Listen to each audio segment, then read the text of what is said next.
Today we are going to discuss the difference between 80 volts 40 amps battery versus 72 volts 95 amps battery, and in addition to that we are going to add also a 96 volt 45 amps battery.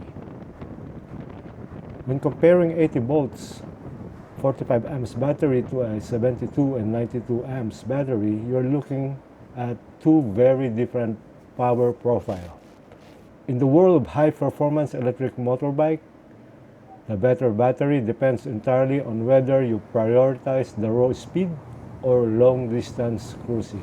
To compare them, we first look at their total energy capacity in watt-hour, calculated as V multiplied by amps hour equals watt-hours.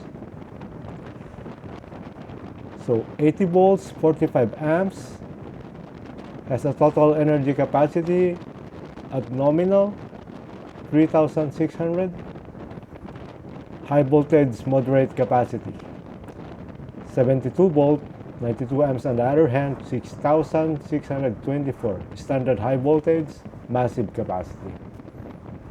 Range and endurance. The most glaring difference is the capacity.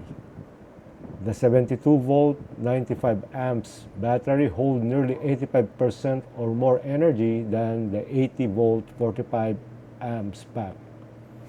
The former, this is the marathon battery. If you are filming long POV rides through canyon or doing some full days deliveries and run, this pack will keep you on the road significantly longer. You can expect nearly double the mileage of the 45 amps. On the other hand, 80 volts, this is a sprint battery. It's lighter and more compact, which improves the bike handling, but you will be watching your voltage sags and the battery percentage much sooner. Top speed and torque. 80 volts, 45 amps. The higher voltage allows the motor to spin faster.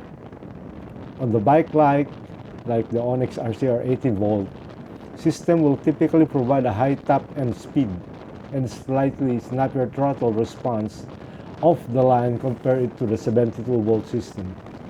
Provided the controller can handle 72 volts 95 amps, still very powerful, you might lose a few miles at the very top end compared to the 80 volt setup. However, because the pack is so large, it can sustain high speed. Remember this, it can sustain high speed much longer without overheating or suffering from voltage sags, where performance drop as the battery drain.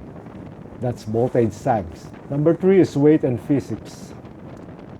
The 92 amps brick is physically massive and heavy. It will noticeably change the center of gravity of your bike, making it feel more planted but less flickable in tight turn. You might need to reinforce your battery tray or adjust your suspension to handle the extra weight. On the other hand, the 45 amps pack is much easier to swap in and out the battery itself. If you prefer a bike that feels like nimble for urban curving, the 45 amps is more ergonomic choice. In real-world summary, you will choose 80 volt 45 amps if you want the highest possible top speed, lighter bike for better handling, and you don't mind charging more frequently. It's perfect for short, high-intensity E-Moto session. Choose the 72 volt 92 amps if you want to forget the range anxiety. I quote, the range anxiety. It is the king of all-day riding. Even though the voltage is slightly lower, the sheer amount of energy means you can ride hard for 50 plus miles without a sweat. Alright folks, let's add the 96 volt 45 amps, 400 inline amps battery, 1000 phase amp. So this is the breakdown. 72 volt 95 amps under the max power potential of 200 amps, best for the infinite range king.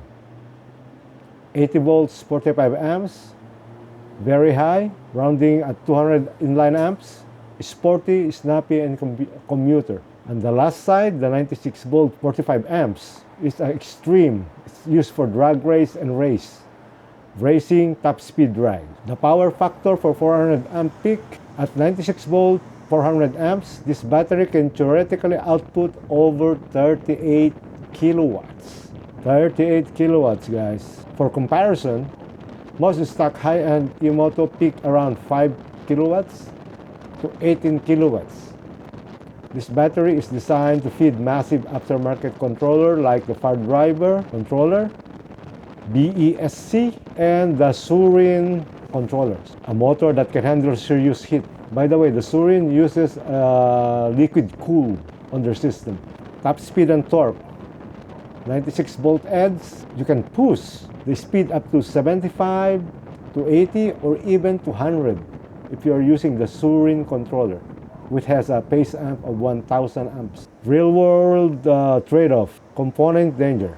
96 volt system is a high voltage in way that 72 cannot even at full charge and play accessories. You need to be specialized step-down converter just to run your lights and horn. Heat management. Drawing 400 amps generate immense heat. In real-world canyon ride or long POV session, you will need to monitor motor temperature closely. Weight versus power. Despite having the same capacity as 80 volt, the 96 volt pack will be physically larger and heavier because it requires more lithium cell in the series to reach the voltage. So which one of these battery fit your ride? 72 volt 92 amps remain the choice for Explorer. I call it Explorer. It's for the rider who want to disappear for 4 hours not worrying about the charger. 80 volts 45 amps is the daily athlete. It's the sweet spot for someone who want to keep their bike nimble for lane filtering but want more miles than the standard 60 volt and 72 volt setup. On the other hand, the 96 volt 45 amps 400 amps inline amps is a speed demon. This is for someone building a dedicated drag bike or super moto killer. And less about the commute, but more about 0 to 60 miles per hour, pull and hitting triple-digit speed. If you're planning to swap into an existing building, double check your controller max voltage. Most standard high-performance controller are capped at 90 volts to 100 volts. Plugging in the 96 volt to 113 peak battery will result in immediate pop for the very expensive paperweight. That's it, folks. I will be next discuss to you difference between the inline amps and the phase amps.